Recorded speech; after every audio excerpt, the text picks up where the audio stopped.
Módulo 40. Esforços em lajes fungiformes. Neste módulo são apresentados os principais conceitos e metodologias para a determinação de esforços em lajes fungiformes, sendo dado destaque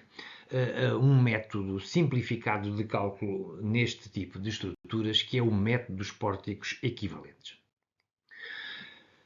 Previamente à determinação dos esforços em lajes fungiformes, é importante compreender a evolução dos mesmos ao longo do desenvolvimento da laje. Para o efeito, convém ter presente que, devido à inexistência de vigas, o comportamento das lajes é fortemente condicionado pela ligação laje-pilar. Esta ligação, que é do tipo pontual, produz perturbações significativas no andamento dos diagramas de esforços, havendo naturalmente uma concentração de esforços junto aos pilares que haverá que acautelar, principalmente em regiões de risco sísmico elevado. Então vejamos como ocorre a distribuição dos esforços, o qual se pode verdadeiramente distinguir entre a distribuição dos esforços nos alinhamentos dos pilares, em que nestes alinhamentos dos pilares nós temos uma variação acentuada dos esforços e com uma aproximação mais gritante, digamos assim, ao modelo correspondente à região, ou seja, ao modelo de cálculo, que é apoiado, quase que um modelo de viga com vários apoios, com momentos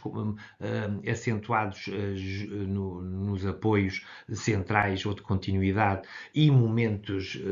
importantes a meio vão.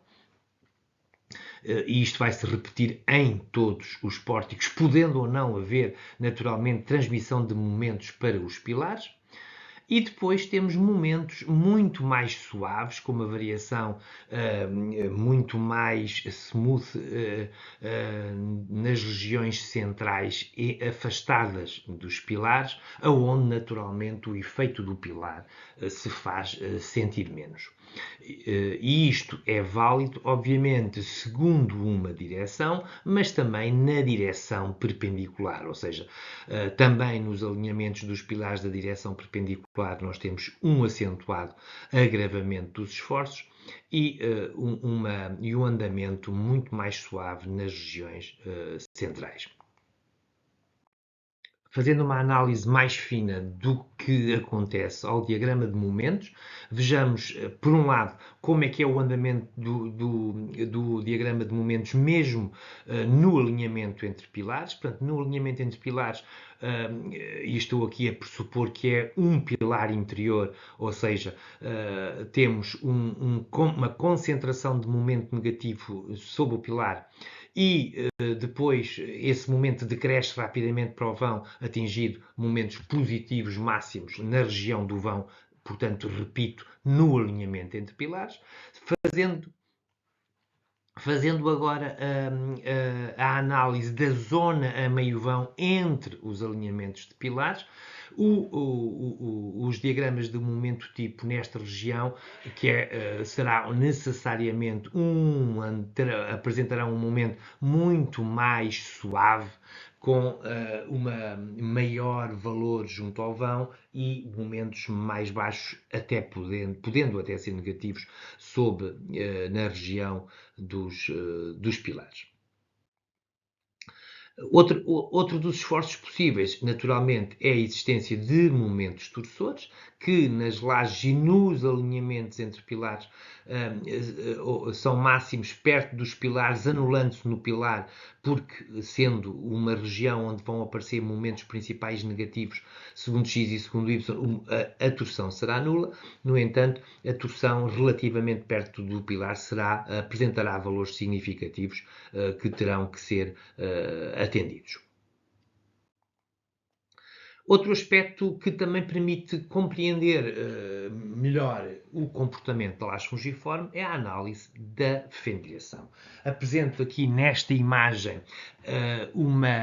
o andamento da fendilhação na face superior da laje. Na face superior da laje há uma concentração da fendilhação digamos assim, segundo os alinhamentos dos pilares e uma fendilhação diagonal nos pilares de canto. O que é que isto significa? Significa naturalmente que temos aqui uma fendilhação sempre perpendicular ao andamento das trações, significa que temos momentos negativos, quer em X, quer em Y, com uma concentração de momento negativo nas bandas entre pilares, e a fendilhação nos pilares de canto está associada naturalmente quer ao ponçoamento, quer à transmissão de momento para estes pilares. Se fizermos uma análise da fendilhação na face inferior, vemos que a principal fendilhação é, digamos assim, perpendicular, ocorre no vão, que é onde teremos os principais momentos positivos. Sabemos sempre que a fendilhação é perpendicular às tensões de tração e, consequentemente, como temos momentos principais positivos segundo X, momentos principais positivos segundo Y no vão, é aí que se registarão as principais fendilhações, e as regiões dos pilares, como podemos observar, estão mais ou menos limpas de fendilhação. Porquê? Porque estamos a referir-nos à face inferior, é na face superior que irão aparecer as principais fendilhações da laje fungiforme. Quanto à forma de obter os esforços em lajes fungiformes e, portanto, à análise estrutural que iremos poder ou ter de produzir para os obter, a análise estrutural pode ser efetuada por diferentes formas, em geral com recurso ao método de elementos finitos, admitindo um comportamento linear para as lajes, ou seja, o cálculo dos esforços através de uma análise elástica. As opções de cálculo, em geral, recaem sobre os elementos finitos lineares, grelha. Eu aconselho sempre a que se opte por esta via, porque os elementos finitos lineares permitem ou possibilitam desprezar a torção e transformando-a em flexão, ou seja, tirando partido do facto de se tratar de torção de compatibilidade e não de equilíbrio, e consequentemente transformá-la toda em flexão, tornando fácil o seu dimensionamento. Pode ser feito por elementos finitos planos, havendo aqui o problema da torção, mas isso depois terá que ser tido em conta a forma como é que elas são avaliados. E, finalmente, pelo método dos pórticos equivalentes, que é um método simplificado, proposto inclusivamente para o dimensionamento como ferramenta de cálculo pelo Eurocódigo 2 e que iremos depois, mais adiante, ver como é que ele pode ser aplicado.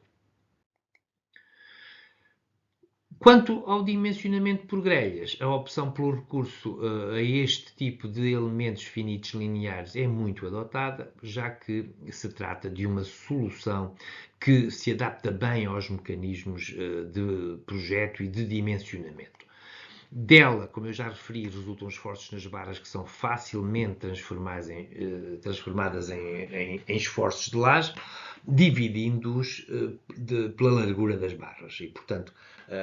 as barras terão uma determinada dimensão, os esforços que se obtêm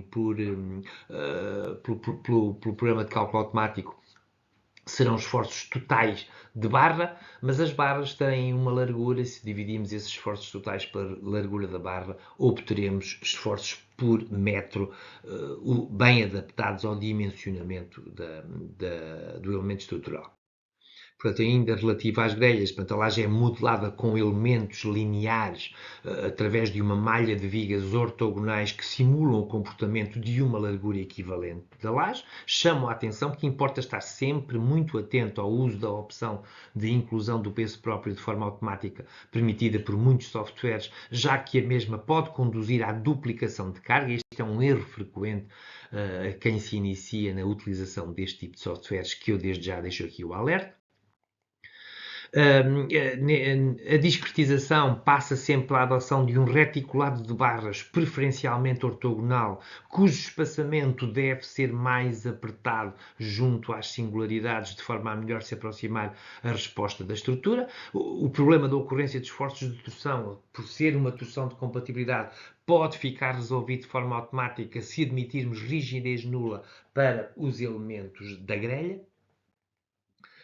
E a malha adotada deve apresentar a orientação desejada para as armaduras, porque assim torna mais fácil o cálculo, devendo, como também já referi, ser mais apertada junto aos pontos das singularidades, ou seja, junto a pilares, em extremidades de paredes, em cantos reentrantes ou salientes, zonas de cargas pontuais, etc. E, portanto, apresento aqui uma modelação possível para uma laje fungiforme, em que, junto nas regiões entre os pilares, e estou a admitir que na direção Y também haveria mais pilares nestes mesmos alinhamentos, a malha, portanto, é, digamos assim, apertada para metade, possibilitando melhor, digamos assim, captura dos esforços, do andamento dos esforços neste tipo de estrutura. Quanto às cargas, quando se opta por um modelo de grelhas, pois pode ser por uma opção de cargas nas barras, ou seja, se a laje está modelada por este modelo, este reticulado de grelhas, pois naturalmente o que iremos fazer é repartir por áreas de influência para cada barra, sendo conduzidos naturalmente a cargas trapezoidais ou triangulares a atuar nas diferentes barras. Outra opção pode ser a solução de cargas nos nós, que torna mais simples a sua aplicação, e se a malha for relativamente apertada, os esforços que se obtêm são praticamente similares, em que a cada nó atribuímos a carga da área de influência do nó. E, portanto, a área de influência é aquela, é entre o ponto médio das diferentes malhas em ambas as direções e, consequentemente, essa área multiplicada pela carga que lá está a atuar conduz a uma carga concentrada em cada nó do tipo que eu aqui representei. Obviamente que quando corremos a grelha com o programa de cálculo automático, vamos obter esforços nos diferentes elementos. Os elementos segundo o eixo X, obteremos momentos totais segundo Y, mas que, como conduzem a armaduras segundo X, os designamos por MX, e esse MX será, portanto, o momento total obtido na barra, dividido pela largura perpendicular, portanto, da respectiva barra, e obtemos quer o MX, quer o MY, que nos permitirão o dimensionamento da laje.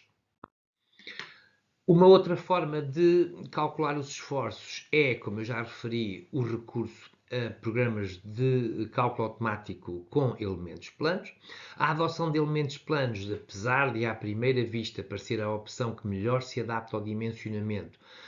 até porque visualmente é muito apelativa pelas superfícies coloridas que provoca e que dá, digamos assim, uma perfeita noção de onde é que se concentram os maiores esforços e qual o seu andamento. Ele dá origem, no entanto, a um conjunto de problemas que não podem ser descurados. E de entre eles eu realço o excesso de informação resultante, obtido pelo programa de cálculo automático, implicando em geral ferramentas de pós-processamento dos resultados que há que terem atenção. A impossibilidade de eliminação dos esforços de torção, como eu já referi, tendo que ser considerados nos cálculos, sempre. A concentração de esforços junto a singularidades, que é um problema de origem matemática. Chamo a atenção que na interpretação dos resultados não deverão ser considerados os esforços obtidos nos cantos reentrantes e nas zonas de cargas pontuais, devendo ser adotados os resultados obtidos nos pontos de integração mais próximos. Trata-se, pois, de uma solução que carece de experiência por parte do utilizador e, por isso, considero que deve ser ponderada a utilização deste tipo de solução. Finalmente, a análise estrutural pode ser efetuada com recurso ao método dos pórticos equivalentes. O método dos pórticos equivalentes é um método simplificado de cálculo de esforços em lajes fungiformes, devendo apenas ser utilizado em estruturas designadas por regulares, ou seja, estruturas que têm, quer numa direção, quer na outra, com regularidade, sistemas de pórticos que se podem considerar alinhados e paralelos entre si. O método vai consistir na modelação dos painéis de laje por barras, elementos lineares equivalentes, segundo duas direções ortogonais e na transposição dos resultados assim obtidos, ou seja, nos esforços totais obtidos por estes pórticos para os esforços de laje, os quais será feito através da distribuição dos valores obtidos na largura de laje considerada. O método dos pórticos equivalentes é permitido pelo Eurocódigo 2, através do anexo 1, parágrafo 1.2, análise por pórticos equivalentes. O texto proposto pelo Eurocódigo é que a estrutura é dividida longitudinal e transversalmente em pórticos constituídos por pilares e por troços de lajes compreendidos entre as linhas médias dos painéis adjacentes. A rigidez dos elementos pode ser calculada a partir das secções transversais brutas. Para cargas verticais, a rigidez poderá basear-se na largura total dos painéis. No entanto, para as cargas horizontais, deve ser utilizado 40% deste valor para traduzir a maior flexibilidade das ligações entre os pilares e as lajes das estruturas de lajes fungiformes, comparada com a das ligações pilares-vigas. Portanto, a carga total no painel deve ser considerada na análise na totalidade em cada direção. Vejamos então, cá está, aquilo que nós denominamos uma estrutura regular, tem pilares perfeitamente com iguais espaçamento, com iguais alinhamentos em cada uma das direções, os espaçamentos entre eles obviamente podem variar. Esta estrutura pode, para ela ser entendida que existe um conjunto de pórticos, um pórtico X1, X2 e X3 perfeitamente alinhados segundo a direção X, e haverão 4 pórticos segundo a direção Y. Para estes pórticos corresponderão a parte da laje até ao ponto intermédio do vão, ou seja, esta estrutura é como se partisse em 3 pórticos, sendo, por exemplo, o pórtico central o aqui representado entre, portanto, que tem metade da largura de LY1 e metade da largura de LY2, e em termos globais será, portanto, uma largura total, que é a semissoma dessas duas larguras segundo Y, e em termos, digamos assim, conceptuais, tem esta perspectiva de estrutura. É este o pórtico e é este o modelo que vamos adotar para o cálculo dos esforços, colocando a carga toda que está a atuar nesta parte da laje. Para as ações verticais considera-se rigorosamente esta largura para a rigidez da estrutura. Se o problema for de ações horizontais, o que o Eurocódigo aconselha é que se reduza esta rigidez, esta largura para 40%. Ao baixarmos a rigidez, o que vai acontecer é que as ligações junto aos pilares perdem rigidez, perdem esforços, distribuindo-se mais entre o meio-vão e os apoios. A menor rigidez da ligação pilar-laje influencia claramente a rigidez das estruturas às ações horizontais, o dimensionamento da laje à flexão, porque vai haver uma redistribuição de esforços, e a verificação da segurança ao ponçoamento, bem como a quantificação dos efeitos de segunda ordem nos pilares e, consequentemente, o dimensionamento dos pilares. Os pórticos, sendo constituídos por pilares e pelos troços de laje que os unem, são subconjuntos estruturais alinhados pelos pilares em cada direção e possibilitam a avaliação dos esforços associados a toda a carga, porque toda a laje é considerada para a direção X, toda a laje é considerada para a direção Y na construção dos respectivos pórticos. É por isso conveniente que os pilares se apresentem aproximadamente alinhados.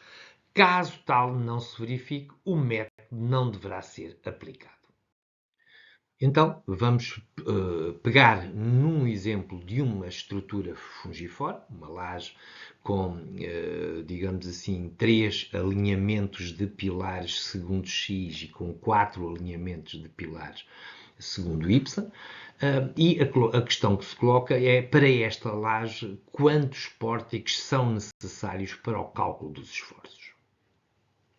Bom, em termos de resposta, aquilo que se conclui é que, como afirmei, nós temos 3 alinhamentos de pilares segundo a direção X e cada alinhamento, digamos assim, tem uma largura de laje correspondente a metade do vão associado a cada alinhamento. E, portanto, para o primeiro vão, que é de 4 metros, iremos parti-lo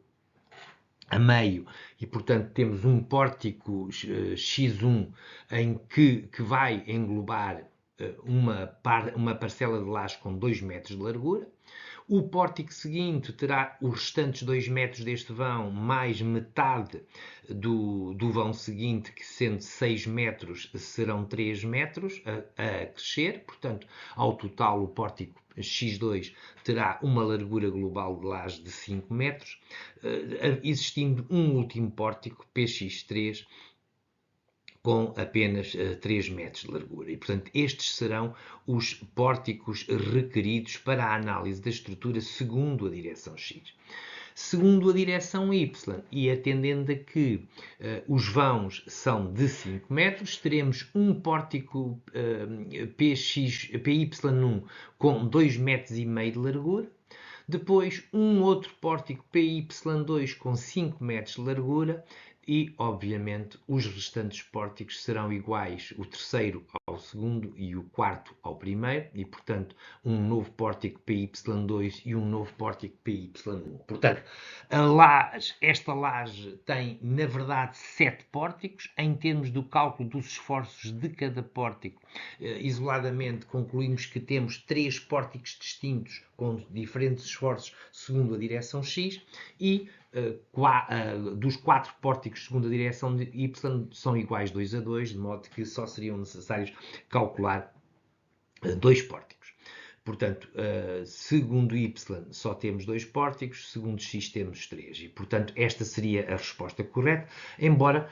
mais adiante irei demonstrar que, na verdade, basta calcular um pórtico em cada direção, sendo a largura a única diferença entre os pórticos de cada direção, os esforços serão proporcionais a essa largura e, portanto, desde que calculemos os esforços associados a um pórtico de uma determinada direção, bastará depois fazer a proporção dos esforços função das diferentes larguras. Portanto, em termos de distribuição simplificada dos momentos na laje, portanto, os momentos obtidos para o pórtico equivalente, que serão momentos brutos, momentos totais, momentos em kN/m, são posteriormente distribuídos pela laje, admitindo a existência de duas regiões. A faixa central, ou a faixa sobre os pilares, de acordo com a nomenclatura adotada pelo Eurocódigo 2, que é a zona que contém os pilares e com uma largura igual a metade da largura do pórtico, e chamo aqui desde já a atenção, esta largura não é centrada nos pilares, é metade da laje de um dos lados mais metade do vão do outro lado, portanto é essa a largura do pórtico global e, portanto, e dentro dessa largura total, portanto, a metade junto aos pilares será designada pela faixa central. E depois temos as faixas laterais ou faixas centrais, segundo a designação do Eurocódigo 2, para as restantes parcelas da laje. Assim, e por forma a compreendermos corretamente as consequências da definição dada imediatamente atrás, então temos que a faixa central contém sempre os pilares, é de largura igual a metade da largura do pórtico e pode não estar centrada nos pilares, portanto é um quarto de cada vão para cada lado do pilar, e as faixas laterais têm a restante largura, portanto uma largura também total igual à faixa central, portanto é metade é faixa central, metade são faixas laterais. E, portanto, pensando aqui nesta estrutura que aqui apresento, segundo a direção X, teremos os pórticos divididos ou separados por estas linhas a tracejado, e agora cada pórtico é dividido na zona da faixa central, portanto a faixa mais junto aos pilares, que é metade da laje que lhe compete de cada vão para cada lado. E, portanto, temos a faixa central e as restantes parcelas serão a faixa lateral. E, portanto, no total, a faixa central tem a mesma largura que a faixa lateral, é posicionada sobre os pilares. Faixa central e faixas laterais. Portanto, a largura da faixa central é igual à largura da faixa lateral. Um aspecto que gosto de chamar a atenção é uma clarificação da designação adotada pelo Eurocódigo 2. Portanto, no anterior regulamento nacional, no antigo REBAP, a designação que era adotada e que talvez por isso muita gente continue a preferir no nosso país essa designação, é que as bandas eram designadas por faixas centrais, aquelas que continham os pilares, e de faixas laterais, as que estavam, obviamente, imediatamente justapostas. Pelo Eurocódigo 2 e de acordo com o anexo 1, passámos a chamar como faixa sobre os pilares, portanto, as faixas que contêm os pilares, e como faixas centrais, as faixas laterais, digamos assim, do pórtico. Enquanto que a faixa central, digamos assim, podemos dizer que faz algum sentido quando é na zona central entre pilares, na zona lateral de consolas fará pouco sentido chamar-lhe faixa central, na minha modesta opinião. E, portanto, deixo aqui esta consideração e em todo o texto ou em todo o desenvolvimento que se segue, sempre que eu me referir a faixas centrais, estou a pensar na faixa dos pilares, e sempre que eu me referir como faixas laterais, estou a pensar nas faixas imediatamente colocadas ao lado. Como é que deve então ser feita a distribuição simplificada dos momentos totais do pórtico pelas zonas das lajes, portanto,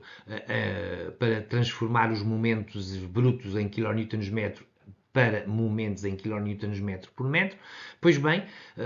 nas zonas dos momentos negativos, na faixa central, vamos admitir que ficam nessa região que é mais rígida, 60% a 80% do momento do pórtico, ficando nas faixas laterais apenas 40% a 20%. No que diz respeito aos momentos positivos, sendo as regiões mais flexíveis, o que o Eurocódigo aconselha é que nas faixas centrais fiquem 50% a 70% do momento e nas faixas laterais 50% a 30%. Naturalmente que haverá sempre que respeitar que a distribuição a adotar dentro destes intervalos corresponda sempre a 100% do momento, ou seja, se adotar 60% para a faixa central de momentos negativos, restam 40% para as faixas laterais, mas se optarmos por 80%, já só restam 20%, naturalmente. Portanto, a liberdade de escolha destas percentagens a atribuir às faixas, e este é mais um caso em que fica gritante que o que importa é garantir o equilíbrio da totalidade da carga aplicada à laje, não é? E que passe até aos apoios. Esta liberdade de escolha não existia no anterior Regulamento Nacional, no REBAP, o qual propunha que se adotasse que para momentos negativos era 75% da faixa central, ou seja,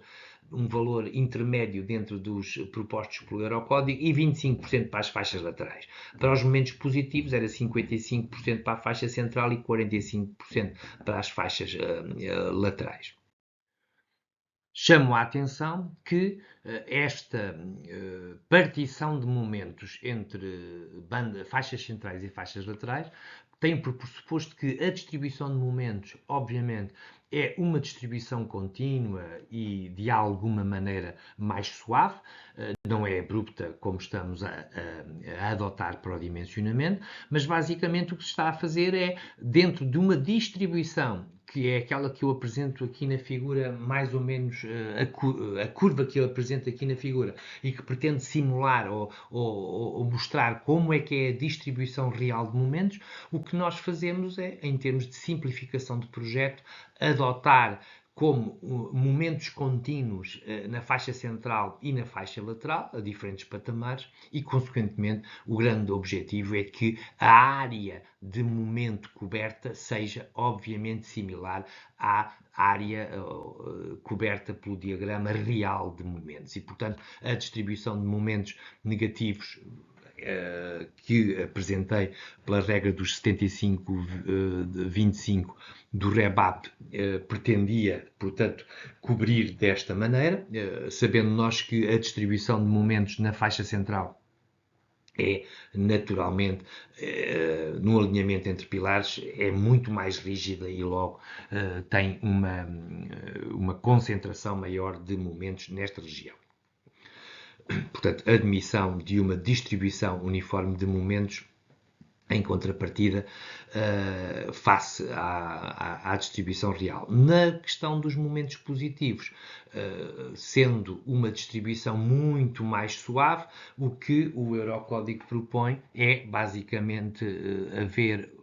uma distribuição ligeira de maior na região entre os pilares, portanto o REBAP era 55-45 e cá está, tínhamos uma distribuição muito mais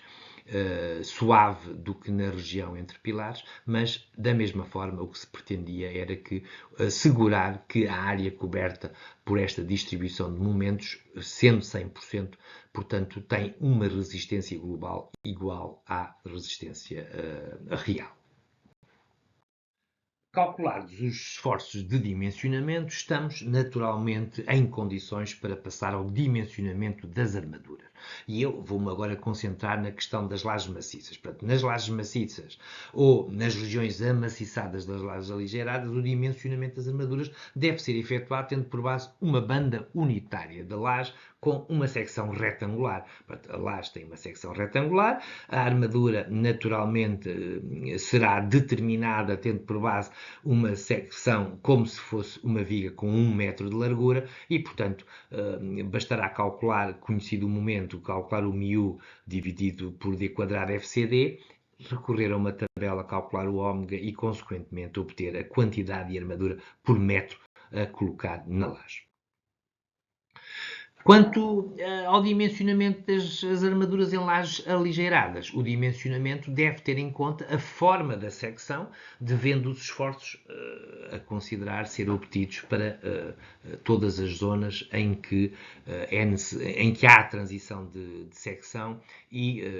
ter em conta o formato real da secção. Portanto, esta é uma planta de uma laje aligeirada. Na região de momentos negativos, como vemos, a secção é maciça, necessariamente, e, portanto, para esta secção será dimensionada como uma secção retangular. Na região dos máximos momentos positivos, a secção é completamente aligeirada e teremos uma zona de transição entre o fim da zona amaciçada do capitel e o princípio da zona aligeirada. E, portanto, cá está, temos um diagrama de momentos com um momento máximo negativo sobre o pilar e os outros dois momentos, portanto, da distribuição de momentos. O MN negativo será o ponto aonde o capitel termina e, consequentemente, essa é uma zona que tem uma forma diferente. Passo agora então a analisar rapidamente a questão da forma das secções a adotar no dimensionamento, quer se trate da faixa central, quer se trate da faixa lateral, para aqueles três momentos que acabei de apresentar. Portanto, na região do máximo momento negativo, a faixa central é dimensionada necessariamente como uma secção retangular, pois tem armadura em cima e toda a secção está cheia. No que diz respeito à faixa central, mas na zona do momento de transição entre o capitel, o fim do capitel, aí já teremos as zonas laterais possivelmente com nervuras e, portanto, haverá que compactar a secção na horizontal e, portanto, temos uma secção retangular mais reduzida. Continuamos a ter compressões em baixo, é preciso não esquecer. Enquanto que na faixa lateral, atendendo a que só temos nervuras, teremos que ter o cuidado de entender que só as nervuras, só temos nervuras e o momento é negativo, ou seja, compressões em baixo, trações em cima, e consequentemente é equivalente a uma secção relativamente reduzida, só com as larguras das nervuras que, entretanto, couberem ou existirem nessa faixa lateral. No que diz respeito ao momento positivo, aqui a situação é diferente. Temos agora tensões de compressão em cima, trações em baixo e, consequentemente, a largura na zona da faixa central que tem, eventualmente, o amaciçamento existente do alinhamento entre pilares existirá, mas os momentos dão compressões em cima e, em geral, essa compressão existirá na largeta de compressão da faixa central. E nas faixas laterais só temos nervuras, mas, mais uma vez, em princípio, as compressões estarão na lajeta de compressão, pelo que, apesar de terem formas diferentes, no fundo são secções T, ou, se quisermos, secções retangulares com largura similar, já que, desde que a linha neutra não baixe da lajeta de compressão, conduzirão a soluções idênticas. Passo agora à exemplificação da polimerização tipo de uma laje fungiforme. O meu grande objetivo é, à semelhança das lajes dos outros tipos de lajes, é ilustrar de uma forma genérica como é que é o andamento da armadura numa laje fungiforme. Para o efeito, optei por representar apenas uma região entre pilares, portanto, sobre um pilar interior e, portanto, cortado, digamos assim, à esquerda e à direita na região central, em cima e em baixo da mesma forma. Indelevelmente já estão marcadas o final das regiões centrais e laterais das bandas segundo X e segundo Y, e naturalmente eu vou proceder em primeiro lugar ao esquema da polimerização das armaduras inferiores, segundo a direção X. Portanto, segundo a direção X, o que sabemos é que nesta região haverá uma maior concentração de armaduras na banda central que envolve o pilar, ou que inclui o pilar, e uma menor armadura nas zonas laterais. Por outro lado, sendo o pilar aqui um pilar de continuidade, um pilar interior, vai ser possível dispensar metade da armadura para o apoio. Como tal, o que vamos colocar é que metade da armadura determinada para a faixa central, para a armadura positiva, determinada pela faixa central, a cruzar toda a região do pilar e as regiões centrais, e, portanto, isto ao longo de toda a faixa central. E depois teremos a restante, a metade de armadura, que será interrompida na região, portanto, antes do pilar, aproximadamente a 1/5 do vão. E, portanto, esta armadura é possível dispensar por se tratar de um apoio de continuidade, e a dispensa, como eu já disse, é efetuada a 1/5 do vão. Relativamente às faixas laterais, portanto, o processo é rigorosamente o mesmo, embora possa existir apenas aqui como única diferença é que a quantidade de armadura será ligeiramente inferior e, portanto, podemos ter uma outra opção de armadura. Portanto, metade da armadura cruzará toda a região, nas restantes, nas faixas laterais, e a outra metade, à semelhança da armadura central, na faixa central, será interrompida a 1/5 do vão, ficando, portanto, para esta direção completa a execução da quantidade, portanto, da pormenorização segundo a direção X. O esquema de pormenorização das armaduras inferiores, agora da direção perpendicular, é em tudo idêntico ao da direção X, correspondendo, portanto, apenas a uma rotação de 90 graus. Portanto, à semelhança da anterior, vamos marcar aqui as regiões centrais e laterais. Temos um pilar, estamos a analisar a situação de um pilar interior de continuidade e, portanto, a metade da armadura da faixa central será colocada em toda a região na faixa central do pilar e depois a outra metade será interrompida a 1/5 do vão,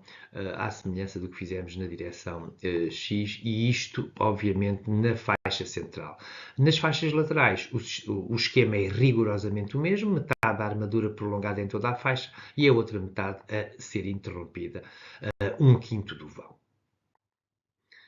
Passemos agora ao esquema da pormenorização das armaduras superiores da laje, isto por agora a começar pela direção X. Portanto, à semelhança do esquema anterior, eu vou traçar em primeiro lugar os limites dos contornos das faixas centrais e laterais. Sabemos que de cálculo temos uma armadura segundo X na região do pilar, na faixa central, e essa sim é significativa, e vamos colocá-la na totalidade segundo a direção X, a ser interrompida no final da região da faixa central, que obviamente corresponde aproximadamente a 1/4 do vão. Esta armadura é colocada em toda a região X. O que sabemos é que também temos de cálculo uma armadura na banda lateral, nesta mesma região, e portanto, embora seja uma armadura de menor quantidade de armadura, uma região de menor quantidade de armadura, ela será colocada de forma similar. E estas são as únicas armaduras de cálculo que temos na armadura superior. Claro que